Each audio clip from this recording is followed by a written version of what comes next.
नमस्कार दोस्तों, हार्दिक स्वागत है आपके अपने YouTube चैनल पवित्र ज्ञान में। दोस्तों, इस वीडियो में हम बात करेंगे कि करवा चौथ के दिन वो कौन सी वस्तु है जो हमें किसी को नहीं देना चाहिए। यदि आप इन वस्तुओं को किसी को देते हैं तो आपका व्रत अधूरा माना जाता है। दोस्तों, ये मैं आपको आगे बताऊंगी। साथ ही इस वीडियो में हम बात करेंगे कि करवा चौथ के दिन वो कौन से उपाय हैं जिसे करना चाहिए, जिससे आपके जीवन में किसी भी तरह का कोई दोष है, विघ्न है, बाधा है, कड़वाहट है, प्रेम नहीं है, तो उन सब चीज़ों को जो है आप जो चाहते हैं अपने दाम्पत्य जीवन में वो आए। वो कौन सी विधि है, वो कौन से नियम हैं, वो कौन से टोटके हैं जिसे हमें करना चाहिए इस करवा चौथ के दिन, मैं आपको बताऊंगी। तो दोस्तों, आइए सबसे पहले जानते हैं कि करवा चौथ का जो दिन है, इस दिन सुहागिन महिलाओं को क्या करना चाहिए जिससे उनके जीवन में प्रेम का समावेश हो। दोस्तों, इस दिन करवा चौथ के दिन भगवान शिव के साथ साथ माता पार्वती और पूरे गणेश परिवार की पूजा होती है और साथ ही चांद को भी अर्घ्य दिया जाता है। चांद को सौम्य का प्रतीक माना जाता है, सौंदर्यता का प्रतीक माना जाता है। इसलिए करवा चौथ के दिन हम चांद को अर्घ्य देते हैं, उनकी पूजा करते हैं, उनकी उपासना करते हैं, जिससे जिस तरह से उनमें सौम्यता है, सुंदरता है, उसी तरह से हमारे दाम्पत्य जीवन में भी सौम्यता बनी रहे, सुंदरता बनी रहे।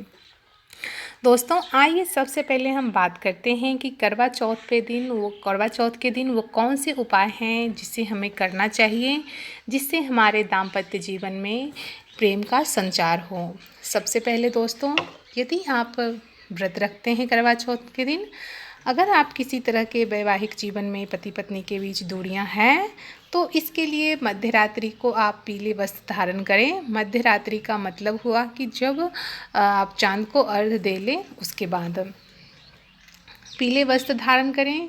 भगवान गणेश के आगे घी का दीपक जलाएं। जैसा कि आप जानते हैं कि चतुर्थी का दिन है, तो इस दिन 4 जो बाती होती है, 4 बाती वाली दीपक जलाई जाती है। तत्पश्चात गणेश जी को पीला वस्त्र आप अर्पित करें और पीले वस्त्र के साथ साथ आप हल्दी की 2 गांठ भी अर्पित करें। हल्दी का पाउडर नहीं होना चाहिए, याद रखिए, हल्दी का गांठ होना चाहिए।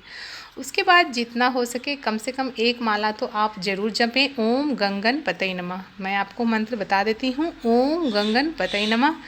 इस मंत्र से आप जितना हो सकें जाप कीजिए और जो भी मन में कामनाएं हैं, इस कामनाओं को आप माँ के सामने, भगवान गणेश के सामने, शिव जी के सामने अवश्य दोहराएं। और जो ये हल्दी है, हल्दी को उसी पीले कपड़े में गांठ बांध करके आप अपने पास रख लें। ऐसा करने से पति पत्नी के बीच आने वाली दूरियां कम होती हैं और रिश्ते में प्रेम का समावेश होता है। दोस्तों, ऐसा आप विश्वास मानकर ज़रूर करें तो जो भी आपकी दाम्पत्य जीवन में जो भी बाधाएं हैं वह अवश्य दूर होगी। यदि आपका रिश्ता टूटने के कगार पे है और आप अपने रिश्तों को बनाना चाहते हैं तो आप शिव जी को पीला वस्त्र अर्पित करें और माता पार्वती को लाल वस्त्र अर्पित करें। दोनों वस्त्र को इकट्ठा कर गांठ बांध लें और पुनः शिव और माता पार्वती को अर्पित करें, उन्हें चढ़ाएं और जितना हो सके भगवान शिव के मंत्र का जाप करें, माँ गौरी के मंत्र का जाप करें, गणेश जी के मंत्र का जाप करें।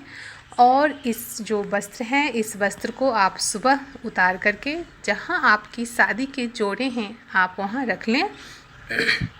माँ पार्वती से प्रार्थना करें कि हे माँ पार्वती, मेरा सुहाग युगों युगों तक बना रहे।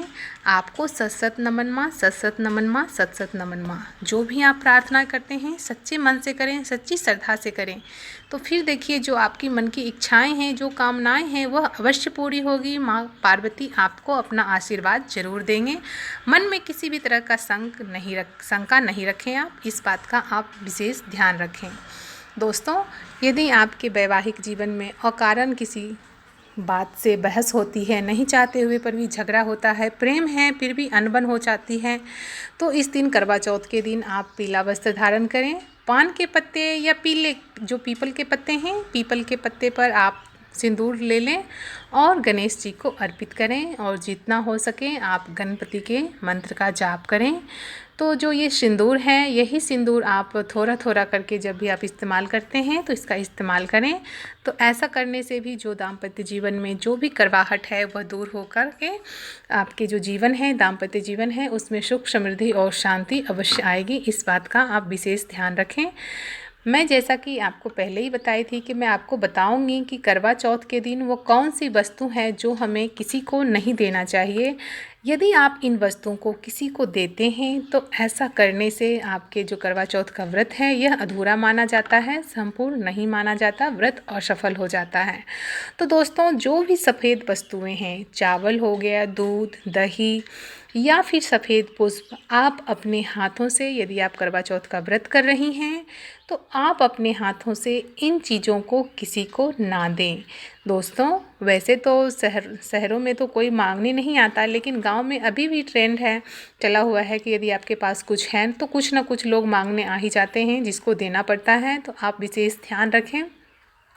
सफ़ेद वस्तु चावल हो गया, दही हो गया, दूध हो गया, खीर हो गया, सफ़ेद पुष्प हो गए, ये अपने हाथों से आप किसी को नहीं दें, क्योंकि इस दिन चंद्रमा को सफ़ेद वस्तुओं से अर्घ्य दिया जाता है। उनको सफ़ेद वस्तु जैसे कि दूध से अर्घ्य दिया जाता है, खीर से उनको अर्घ्य दिया जाता है, और उजले जो सफ़ेद पुष्प होते हैं, सफ़ेद पुष्प उनको चढ़ाई जाती हैं। तो इस दिन आप सफ़ेद जो भी वस्तुएं हैं आप किसी को ना दें। ऐसा करने से आपका व्रत टूट सकता है, आपका व्रत भंग हो सकता है। तो इस बात का आप विशेष ध्यान रखें।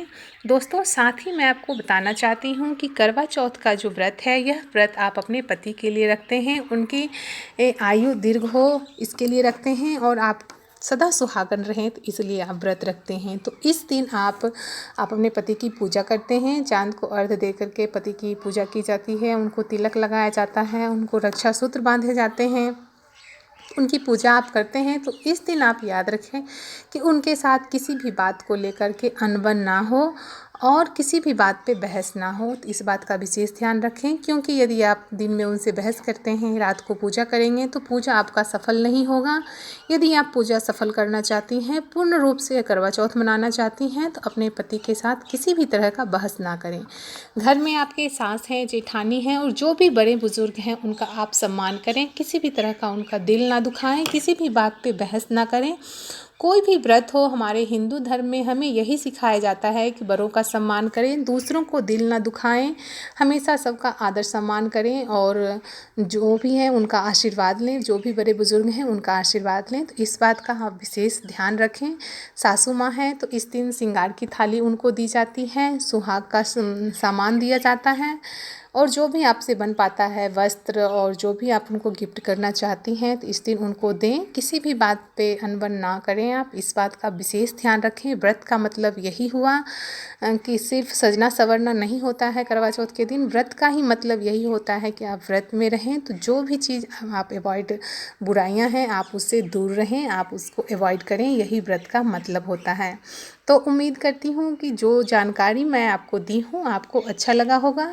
यदि वीडियो अच्छा लगे तो वीडियो को लाइक करें और पवित्र ज्ञान चैनल को सब्सक्राइब ज़रूर करें। Thanks for watching. Goodbye and take care friends.